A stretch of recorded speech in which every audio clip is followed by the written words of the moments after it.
So today we have some really cool things to go over, and one of the first things I want to talk about is another part or mod designed by Kristen Van Patten. He is just knocking it out of the park, making some really unique things that were not available just a year or two ago. And what this is right here is actually a ferro rod holder, and you can see the ferro rod right there sticking out, and you can put it under the salt or the file, but he does say that it does make the file stick out a little bit, so it fits best under the salt. And then it just fits in this slot right here. Now, one of the only issues I have with it is that it is very hard to get out. So you either have to pull it out or you have to push it in. And so he actually talks about on Etsy, or probably it's the same on his store, how he actually likes to push it into the handle and then have it fall out into his hand. He does sell magnets with this to keep it in as well, but the plastic spacer that he 3D prints actually has very good tension on it. So mine doesn't even need magnets, so it fits very, very snugly. Now, with this right here, you have to take out this metal spacer around the charge. I've shown that before. You just take out this screw and then take out the spacer, and then his spacer just fits over this pivot point. So it's pretty easy to do that. So a really good option right here. Now it does come around, I think it's $15 with this plastic spacer, and then 2 ferro rods is what comes with it.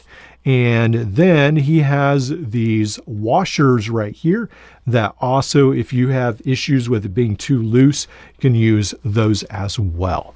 Now, I can't remember if I bought this myself or he sent it to the channel, but either way, really happy with it. He does have one that you can add a pair of tweezers and a straight pen. So I have that on the way as well, and I plan to look into that as well. All right, so very, very cool item. Again, I do wish it had like a little nick that you could pull it out, but you know, it's really good for what you pay for it. All right, so let's go ahead and talk about another tool of his that actually you can put in your Leatherman Surge.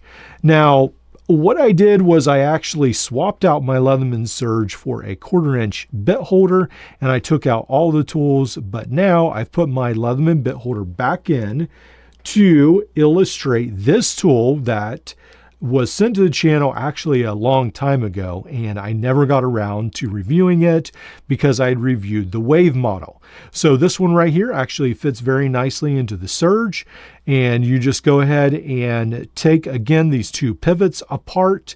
You want to make sure that you're only unscrewing the one that's threaded and leave the other side in because it has a flat piece on it. You don't want it spinning around. And then you go ahead, you take this apart, and then you go ahead and fit this in here and then fit the bit holder back in as well.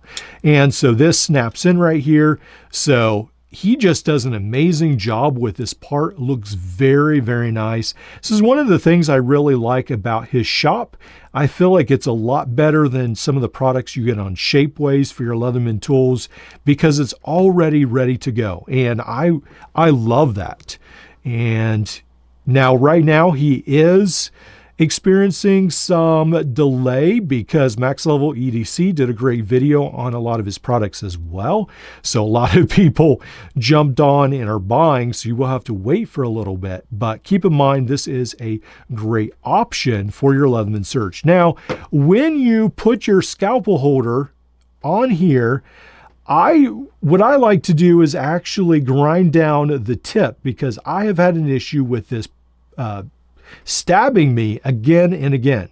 So it's fine to have that sharp blade to open boxes and whatever you would use it for, but I don't like to get stabbed. So I actually went and ground the end of mine off so it's not quite as pointy and you still have the blade without, you know, that stabbing point. So Very cool as well. Now, this one is a little bit more expensive. It comes in at $41. So that is something to consider. And then you do have to make sure that this tool is fully shut or the pliers bind up on it. So make sure you fully close your scalpel holder or the surge will have issues when you close the pliers. All right, now the last one we'll talk about, I don't even know. This is a little crazy, but I thought I would mention it to you because on your Leatherman Rev, I have seen this product on AliExpress where they say you can fit a 1/4-inch bit driver in your Rev. And I thought, really? Can you really fit a 1/4-inch bit driver in your Rev? And so I went ahead and I took out the interior tools on this side, and I actually did fit a 1/4-inch driver. The problem is I only had the one designed for the Leatherman Surge. So with mine, it gets caught up on the back right here, and it doesn't go past that stop. So mine right there gets caught up, and then there's no locking bar to push up for it to go all the way. So that's sort of an issue. But supposedly the smaller Leatherman Wave 1/4-inch bit driver that's designed, the mod part for it, also fits the Rev. So that's interesting. Now you'll pay more for the bit driver than for the whole Leatherman Rev. So I think it sort of defeats the purpose. I would just prefer to get a day camping, especially the DL7 right now, something like that. But keep in mind, this is available to you. It's a little crazy mod. Again, I don't know if it works because I got the wrong part, but it's out there. Again, I think it comes in about $45 on AliExpress.